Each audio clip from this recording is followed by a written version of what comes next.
কোনোদিন দেখানো হয়নি, কোনোদিন দেখা হয় না, তুই কোনোদিন ক্যামেরার সামনে আসিস না। তো ও হচ্ছে সেই আমার ছোটবেলাকার বন্ধু, স্কুল লাইফে। সরি দেখা, মুখ দেখা। আমি বলি কি তুই ডাকাতি ফাকাতি করিস না, মুখ দেখাস না কেন?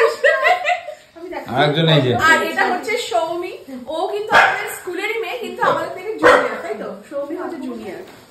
আমাকে আমার জন্য একটা গিফট দিলে, কিসের গিফট রে? দেখো তুমি খোলো না, থ্যাংক ইউ সো মাচ দুজনকেই।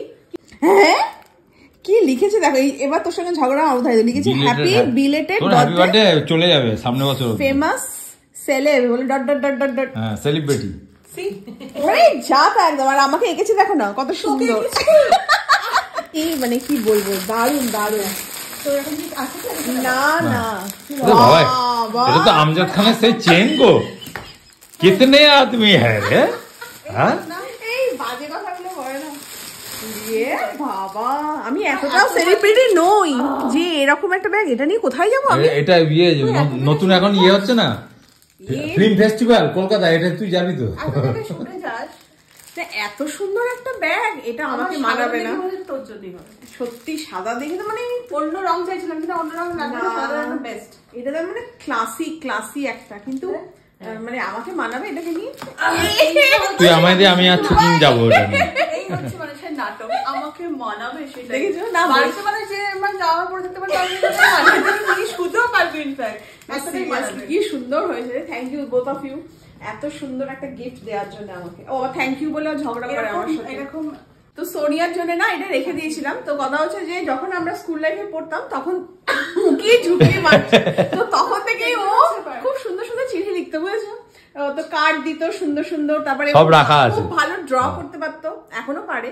তো যদিও আমাকে এই যা একে নিয়ে এসছে এরকম চিঠি বাজা, আমি আমাকে এঁকেছি রে। তো ও না লিখেছিল, একটা চিঠিও লিখেছিল, আর চিঠির সাথে ছিল হচ্ছে একটা ফটো। সেই ছবিটা যদি এখন দেখাই আমাকে মেরে ফেলবি, জাস্ট মেরে ফেলবি। তুই ছবিটা দেখিয়েছিস? তো ও আমার থেকে দুবাই থেকে এক্সপোর্ট করে একটা ব্যাগ নিয়ে এসছে, বাট আমি চন্দননগর থেকে, মানে আমাদের ইন্ডিয়াও না চন্দননগর থেকে এক্সপোর্ট করে একটা ছোট্ট গিফট নেই। ধন্যবাদ। কত কিছু না, আশা করি পছন্দ হবে। এটা উল্টো, হ্যাঁ। তারপরে 10 ভরি আছে এটার জন্য, যে ভরি থাক আশা করি। আর উল্টো এটা কি কারাতে পড়ছি আমি বাড়াবাড়ি কোনা নিয়ে এত ফালতু কথা। আমি একটু সাষ্টাঙ্গে প্রণাম করি। না গো না, পা দুটো তুলে দিচ্ছি। তো আমি সাষ্টাঙ্গে করতে পারবো, আমার অত ব্যাপার স্যাপার। কি ভালো লাগছে? সুন্দর হয়েছে, সুন্দর হয়েছে না? দেখ দেখেছিস, আমি বুঝতে পারছিলাম ভালো। আমাদের ব্লগে আরেকজনের সাথে ইন্ট্রোডিউস করে দিচ্ছি। এইবার তো লিভারটা কমে যাবে। দেখ বলছে এর শরীর খারাপ হয়েছিল 2 দিন আগে। এ বাবা তাড়াতাড়ি সুস্থ হয়ে যাও, বলে দাও। আচ্ছা স্বাতি হাই বলে দাও। হাই, আমার আজকে সুন্দর সাথে দেখা হয়ে আমি না ভাবতে পারিনি যে যার সাথে যার ব্লগ আমি দেখি তার সাথে আমি আমার সামনাসামনি ভিডিও করে কথা বলবো। মানে এটা আমাকে খুব বিশাল বড় একটা অপরচুনিটি। আমাদের চন্দননগরে এত বড় একজন ইনফ্লুয়েন্সার থাকে। বাবা না না একদম নয় বাবা, ছি ছি ছি। তুমি একদম মাটির মানুষ গো, যে সমস্ত কথাগুলো বলো আমাদের একদম রিয়েল লাইফ থেকে বিলং করে বলো। একদম সাধারণ হলেও মানে বিশ্বাস করো কথাগুলোর মানে ইচ এন্ড এভরি পয়েন্ট থেকে সমস্ত কিছু মিলে যায়, সমস্ত কিছু। Thank you so much. এখন আমাদের রাতের ডিনার হচ্ছে, আর খেয়ে বলছে কি ভালো, মানে আর্সেনালের থেকে ভালো, দাদা বৌদির থেকে ভালো।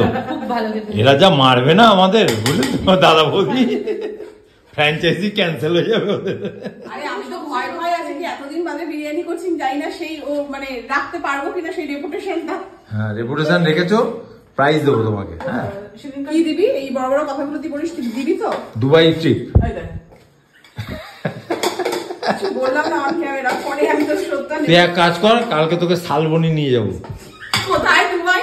কোথায়? তুই সেটাই নিয়ে যা, তুই সেটাই নিয়ে যা। তুই যে কথা দিয়ে রাখতে পারিস যদি। সোনিয়ারা বলেছে ভালো হয়েছে, ব্যাস that's it. Good night, tata. দুর্দান্ত এরকম বিরিয়ানি বলতাম যে এই একটা ব্যবসা করে খাই হিসেবে।